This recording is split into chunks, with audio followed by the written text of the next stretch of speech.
كأنهن الياقوت والمرجان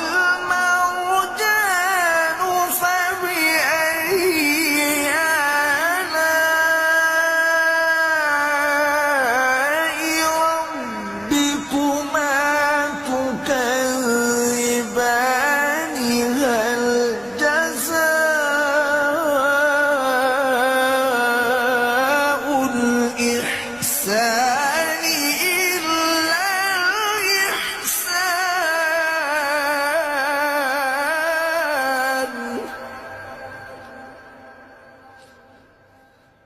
فبأي